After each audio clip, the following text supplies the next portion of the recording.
Yo.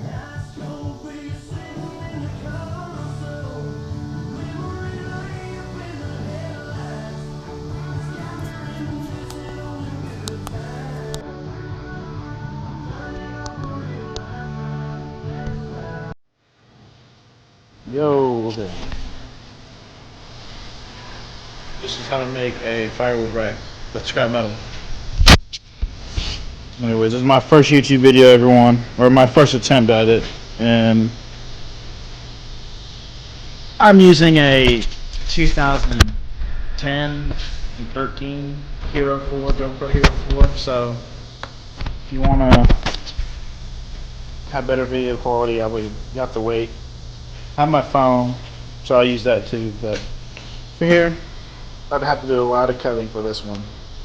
Anyways, my name is Cole Edens, and 20 years old. I'm single. If you're female and you're watching this, go to Texas A&M, majored in engineering, got out of that because I saw I had to take calculus too, so now I'm majoring in construction science. I'm also in the Corps of Cadets, possibly going to go into the Army of some sort, but we'll figure that out in the next 3 years. Anyways, I'm enjoying my summer, and I'm going to try to build this rack right now because I made good money last summer doing it. So anyways, let's get started.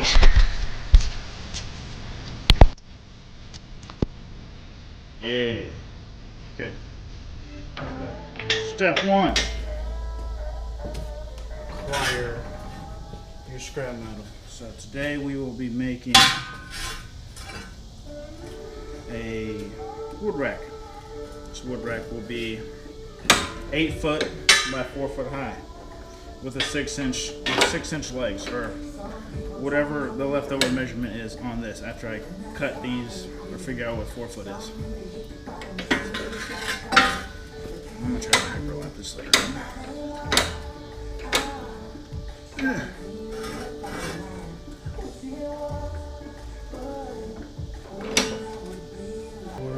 My chalk. Oh yeah, let's go. Okay. Let's figure out how to hyperlapse this when I'm done.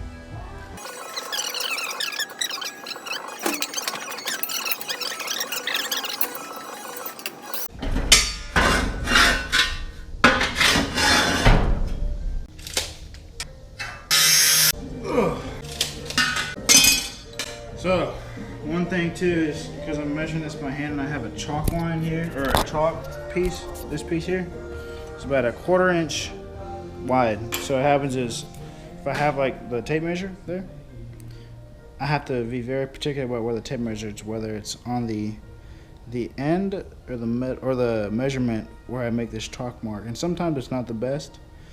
So what I'm going to do is, when I cut these to close enough to 4 foot, what I end up doing is I'll end up squaring the bottoms to make sure they're the same height, or the bottoms are the same, but the tops will be the only thing that looks crooked, if you will. Anyways, back to the guy.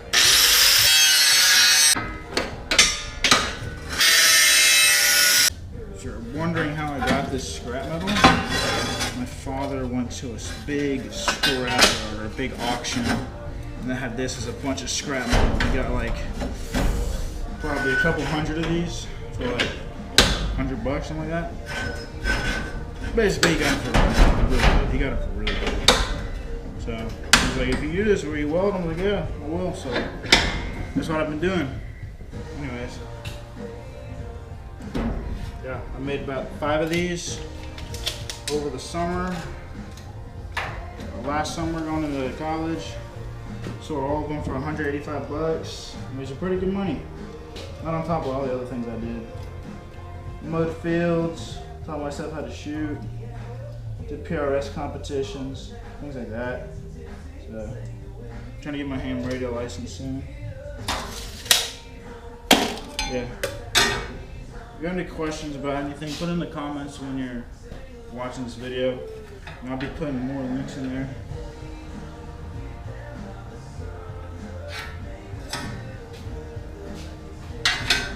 Well, that's probably definitely good.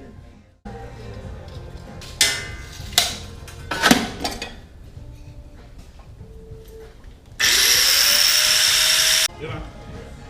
Okay, good night. Love you. I'll talk to you later. Anyways, that's mom again. Got me some water. And then check that out. Yeah, so we are currently starting a nonprofit, or my parents are anyways. I'm working on marketing, things like that. But we are Eden's Ranch Disaster Assistance. I'll tell you more about it throughout the video and then down in the links. But you can see us on Facebook right now. And then we do have a website. It's called Eden's Ranch Disaster Assistance, or edensranchda.org. You can go there. I'll put it in the description of the video. They were both retired military, and they're labor. So, anyways, if you all are watching this.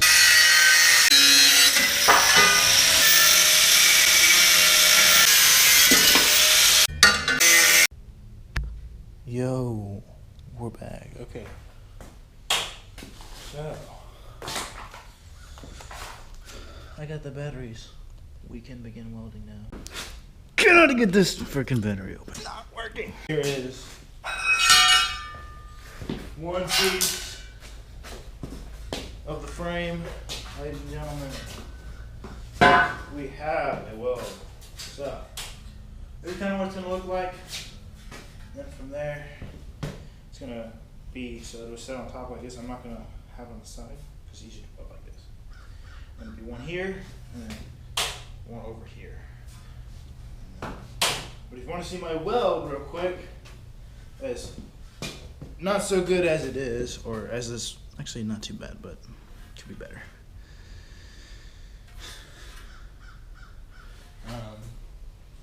We can give it a little test from it.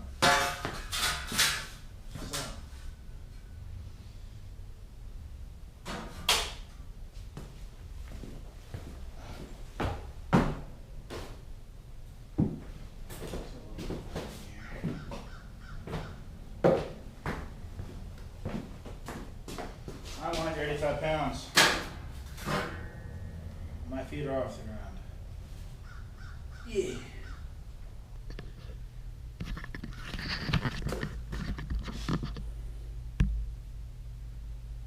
Yeah, okay.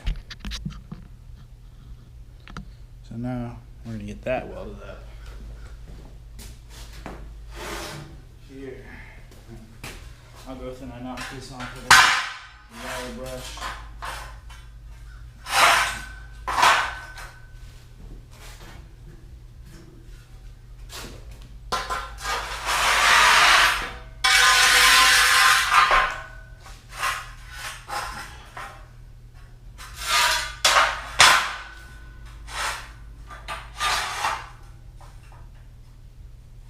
Perfect.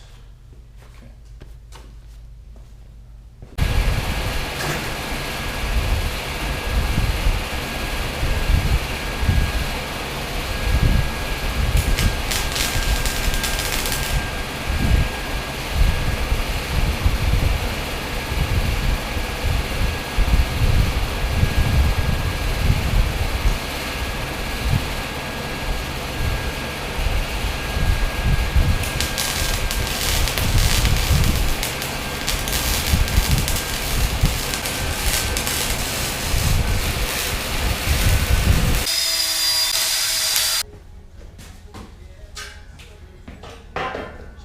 Basically, now you have that extra 7-inch leg here and there. So now with the remainder of that length, it'll be 4 foot. Currently going to square this and then we'll tack this up as one side and then we'll do the same thing with the other side. So, use these suckers to hold it square. I'm going to use an actual big square. That's my baby. Ladies and gentlemen, if you want to freehand stuff, you better have one of these. Or if you don't have anything else, not freehand, I guess it's not freehand, but still. This and clamps are your best friend if you're on your own like this. A lot of times you'll be doing things You need an extra hand. But no. Oh, where's my extra hand? This is it. Anyways. As I was.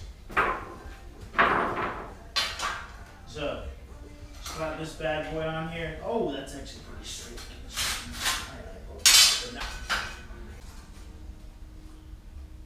Oh, so good. Okay.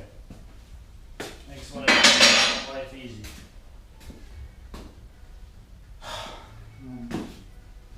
Put in some welds. I'll end up welding. So when I do this, I weld every single grab. So here, I'll weld here. And on the underside, I'm not gonna take this magnet off until I weld it. You'll see where I weld it.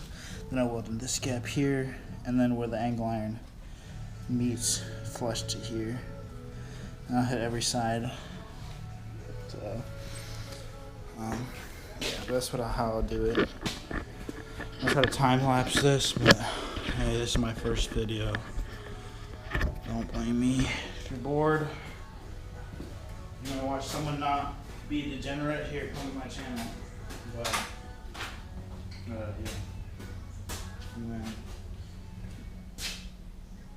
If you also want to help someone out too, sure. Someone who's more experienced in this field, I'd love for you to comment and give me some tips. I'll probably show some close-ups of my weld and see if I'm like burning anything or not. I don't know exactly. Like I've done my research to the point to where it holds my weight up. And that's kind of all I need right now, but I'd like to get better at this. So, yeah.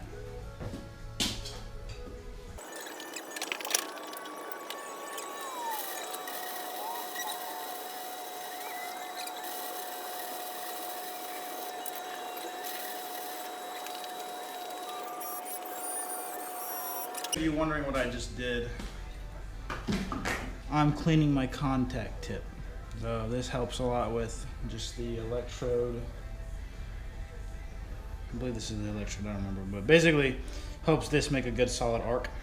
So less resistance, less things interfering with that, the current flowing through.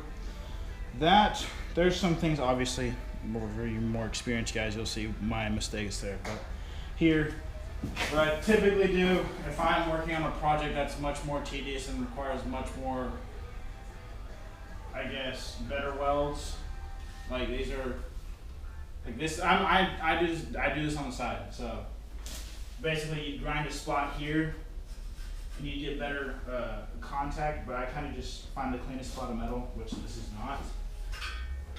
That probably is over there, and good, because you still get a decent connection there, but it helps when you're doing your more high-end jobs. So it's a big deal later on. Yeah. So that's what I was doing. I was cleaning the contact tip. I'll get a better spark. There we go.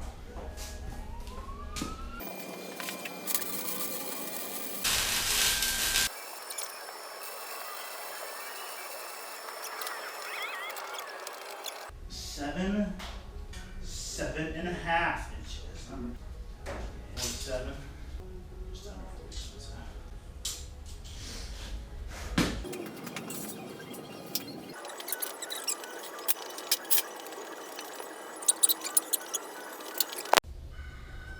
It's my dog. A little better weight testing.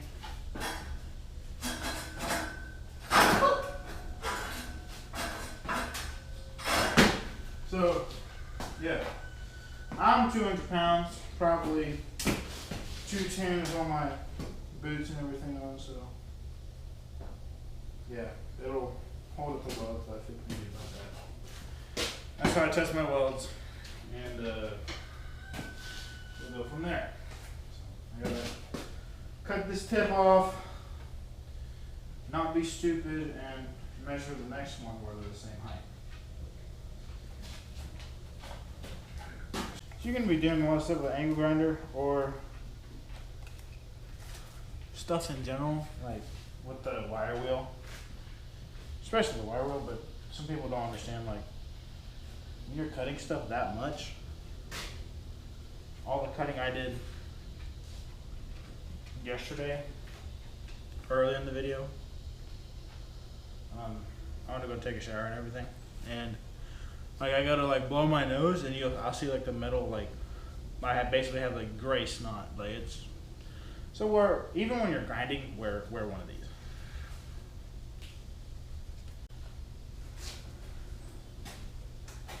Hey buddy, it's gonna get noisy.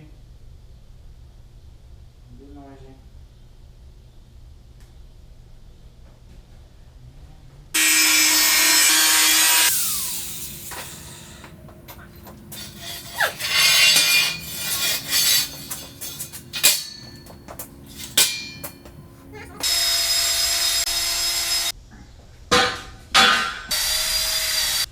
Another thing about, I'm using a driver, not a drill, because what happens is that if this gets caught in your hand or anything, or in clothing, it'll lock up like that, so it won't rip yourself up if it happens to happen, if you're clumsy, like me. So that's just a statement of precaution from what I've seen and how I've seen other people do it. Don't use a drill if you don't have to. That thing's also pretty dangerous depending on what you're using, so you have a little more control of this depending on who you are. Because when that thing gets going, it's kind of risky.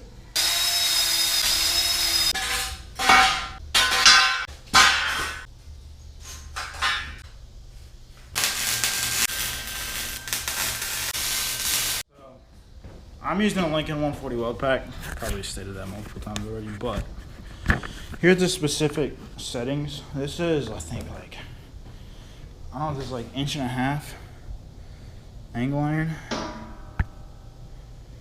I think it's 1.5" angle iron. My thumb's about, you see how wide my thumb is. My thumb's, the glove's about a little more than an inch, but I think it's 1.5". And then, like, it's not, I think it's like 1/8 inch or something like that. I think it's 1/8 inch. But my settings for this one on a Lincoln Electric 140 weld pack, I'm at A for my voltage. So I'm on the lowest voltage, and my feed rate's at like 2.8 or 2.9. It's actually just under 3. You can't really see it from this angle, but it's like just under 3. But that's what I'm using for my settings. And unfinished.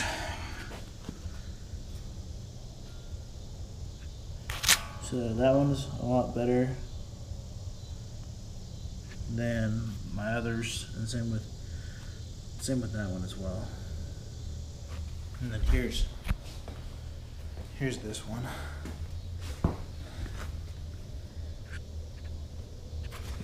I'll have better pictures afterwards when you get up there, but you'll probably see what I'm doing next. But now to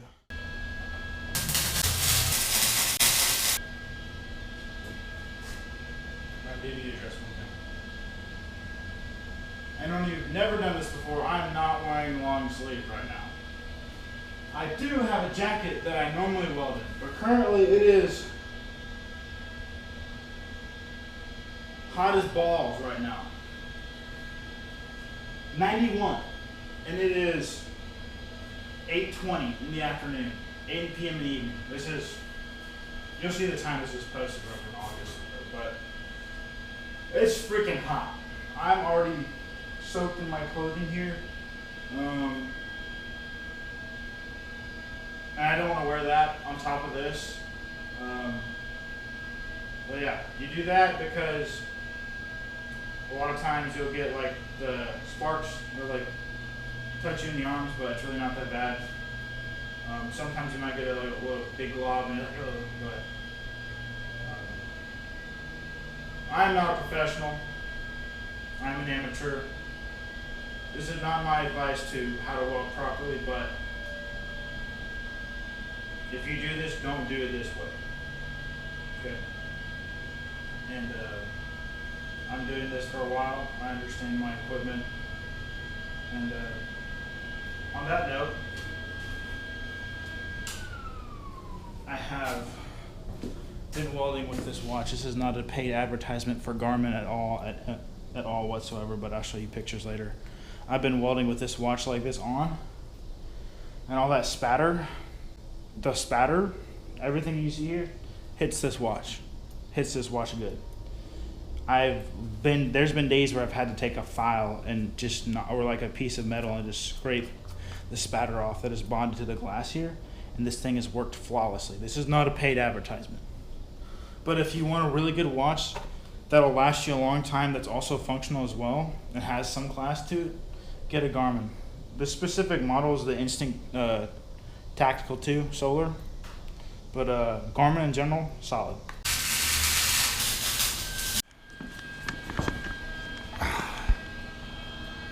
You have a gap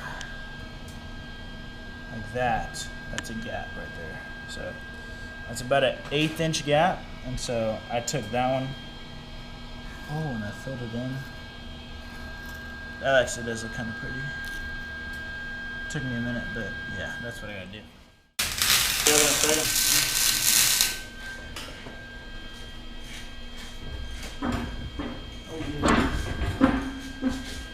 Okay, we're done.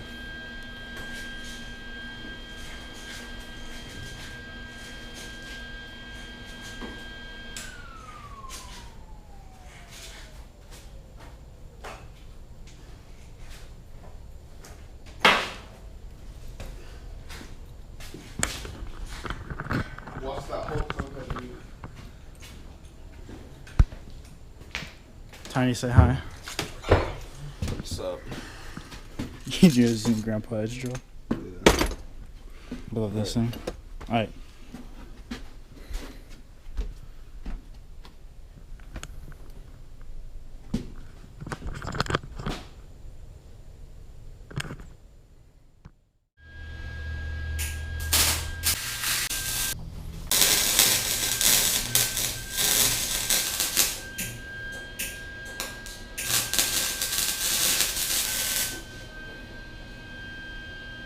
Just about perfect on that one. So, one thing, if you guys doing this, if you caught my arc going like stopping and starting like super quickly, that's normally for me a feed rate issue. So, usually when it's like clicking like that, like sparking, like you don't have a continuous arc. For me, it's too fast. And so, I just dial it back and dial it back and dial it back until basically I have nothing to worry about now. But not too. So yeah, there's that. Not cleaned up. And then these are the ones I did up top. So I sealed it. So this is like a work in progress up until this one here. So I'm gonna do the same thing on this side. Get in here, and on this seam right there. And then I'll pop this up on the table and get down there in the corners, and that corner and that corner.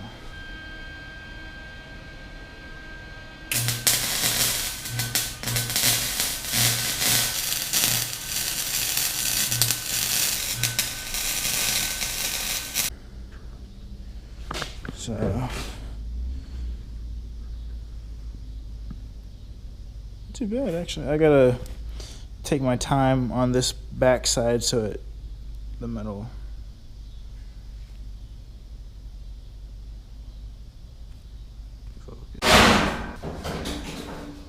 Oh yes, it fits.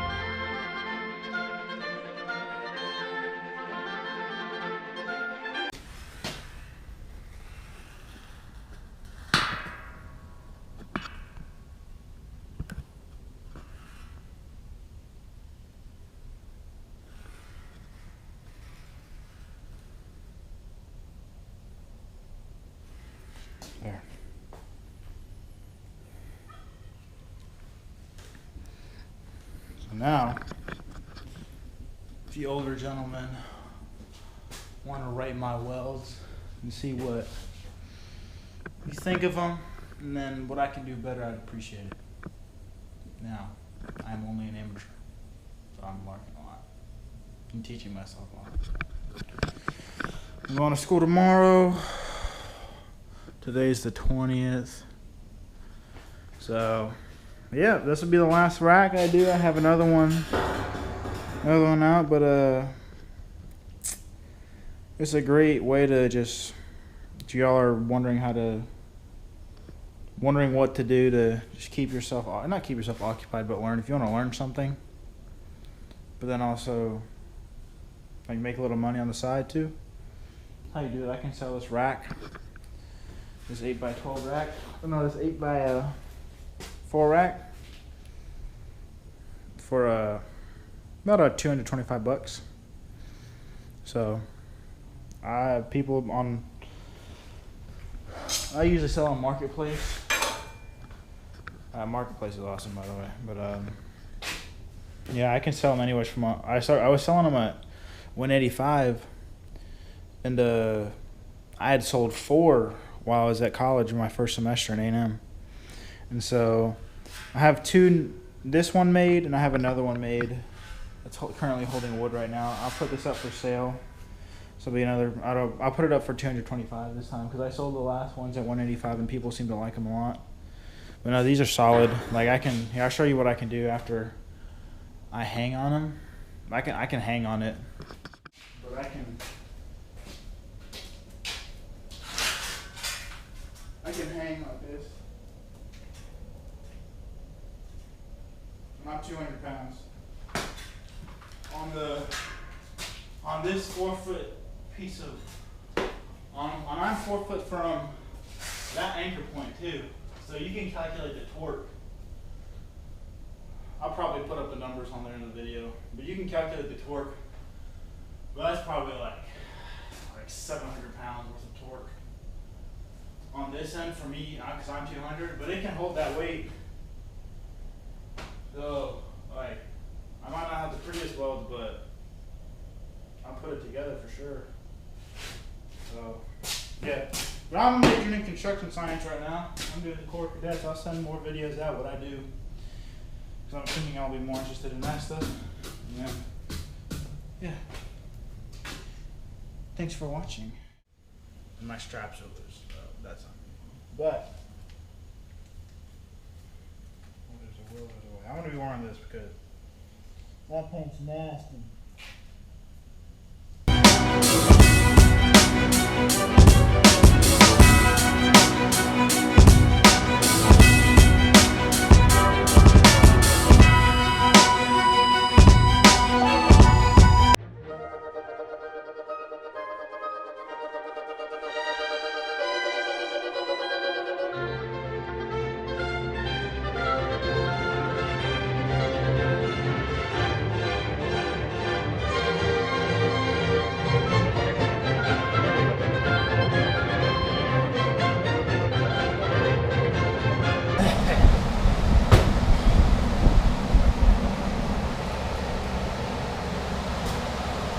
Looks like I need to go to the store and get some paint. Good. That's too old. That, I don't know.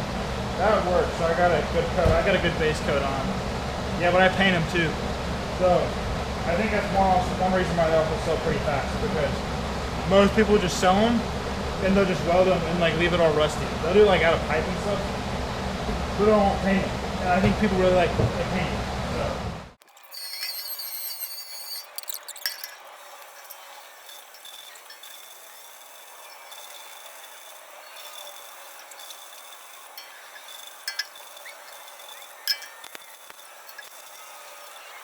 Officially done with this rack. Got it done. Tacked. Over there. So yeah, that's what it looks like. And then I just gotta paint it. You saw it painted. But, I need to find a picture of it standing up. But yeah, appreciate it, y'all.